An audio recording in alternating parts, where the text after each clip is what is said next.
Abel Ferreira no Palmeiras, eu falei lá atrás, em dezembro, eu falei, olha, o Palmeiras não tem repertório. Para mim não tem repertório. O Palmeiras joga de uma forma e varia muito pouco. Nossa, quando ganharam de 3-0 lá do River Plate, aí tal, eu falei, mano, mas é isso que eu estou dizendo. O repertório do Palmeiras basicamente é esse tipo de jogo. Aí no outro jogo, ficou claro por que não tinha repertório. Porque o River impôs ao Palmeiras uma situação que o Palmeiras não sabia como lidar com aquilo. O Palmeiras não conseguia ficar com a bola.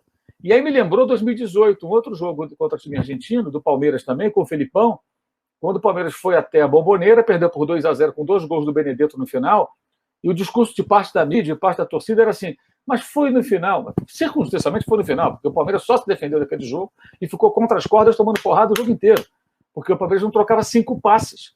Aí na coletiva o Felipão falou, nós tínhamos que trocar mais passes. Poxa, mas eu falei isso na época na televisão. O cara não treina o time para fazer isso, quer que faça na hora? Como? O time não sabe fazer, o time não é preparado para isso. E eu acho que esse é um dos grandes problemas do nosso futebol. Aceitação muito fácil de times que jogam de uma forma só, a rejeição à bola, e quando tem o resultado, está tudo bem. Por exemplo, o Palmeiras venceu ontem o Grêmio. O Palmeiras amanheceu hoje como um timaço. Porque venceu o Grêmio, está muito perto de ganhar a Copa do Brasil. Sim, mas já esquecemos todos o jogo do River, o Mundial de Clubes, a final da Libertadores. Aí quando eu falo isso é engraçado, né? Não, porque o Flamengo também, o último jogo do Flamengo, eu achei uma coisa absolutamente constrangedora contra o São Paulo. Não acho que se deva deixar de comemorar, o torcedor tem que comemorar, mas que foi horroroso, foi. Uma coisa no final, gente, o Flamengo nem lutava para empatar mais. Ele já tinha jogado a toalha e falou, vamos torcer para o Inter não fazer um gol. Eu achei isso bem bizarro até. Mas, enfim, eu queria saber do Pet um pouquinho disso também. Mauro, posso fazer um comentário? Só fazer um comentário rápido sobre isso. Eu acho que esse Flamengo, bem ou mal, o Flamengo de 2020 é claro que é muito abaixo do Flamengo de 2019, tá? Isso acho que não está em discussão. Eu sempre vou bater no ponto da pandemia. A temporada de 2020 ela é diferente da temporada de 2019 sobre todos os aspectos e isso muda o contexto, muda a análise.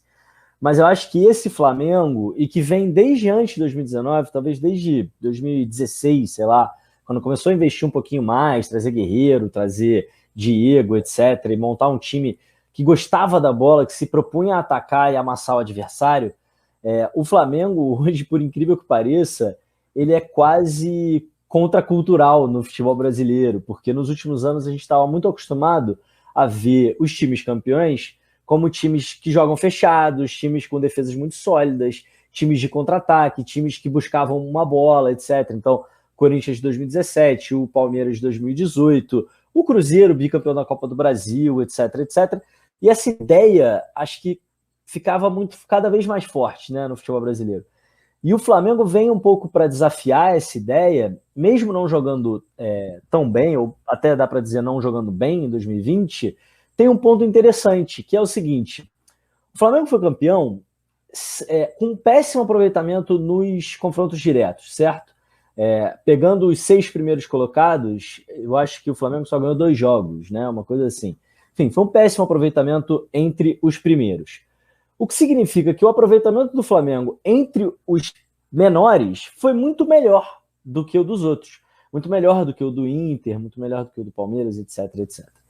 Qual eu acho que é a diferença? O Inter, por exemplo, é um time que joga fechado, gosta de ficar sem a bola e contra-atacar com muita força e muita velocidade.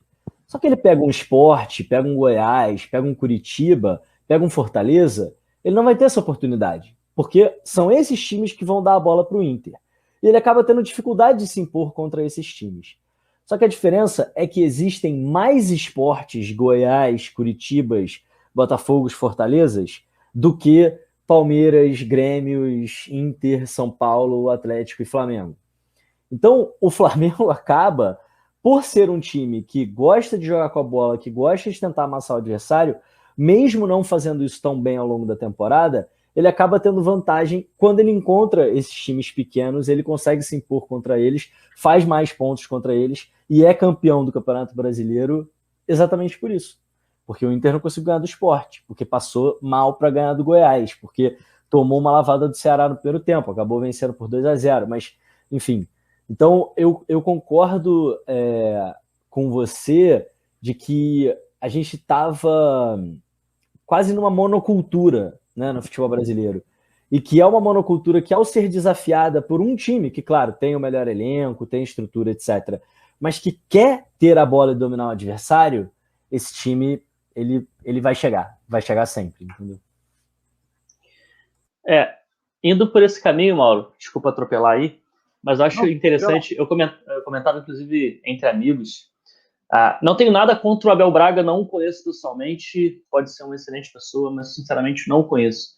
Mas eu falava que pelo bem do futebol brasileiro, o Flamengo ser campeão era mais importante do que o Inter campeão com o Abel Braga, com o futebol que o Internacional praticava.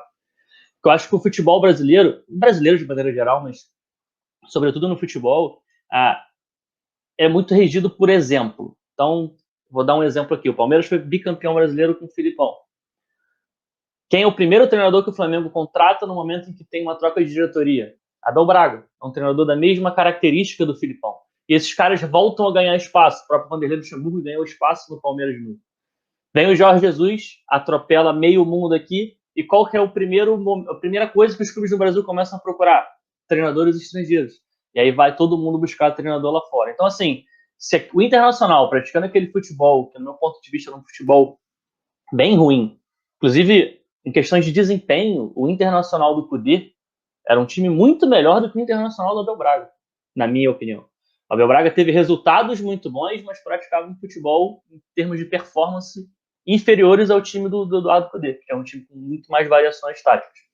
Mas foi importante o Flamengo ter sido campeão com o Rogério, porque eu acho que o Rogério é um treinador muito, muito mais ousado, que busca algo diferente.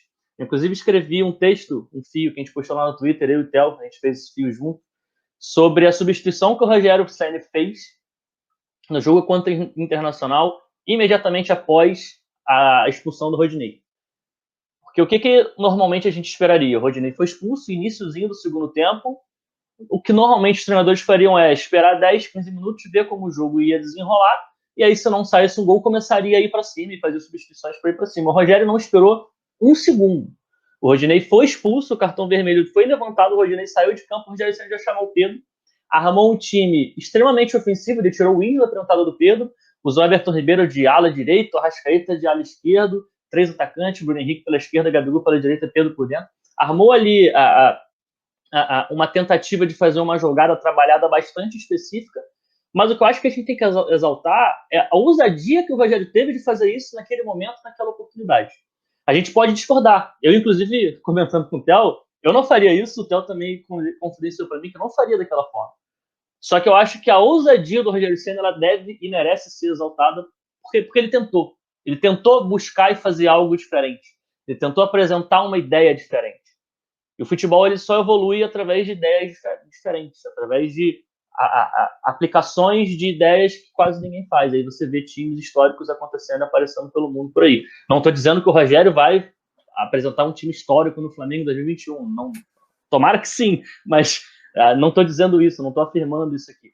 Mas acho que para o futebol brasileiro, o Rogério Ceni, com o Flamengo ter sido campeão, foi muito importante, porque o exemplo que vai ser passado do time que se propõe a jogar, que gosta de ter a bola, que gosta de trabalhar o jogo com mais ideias, esse exemplo vai ser passado para os outros clubes, e os outros clubes têm a tendência de buscar treinadores que vão nessa mesma linha.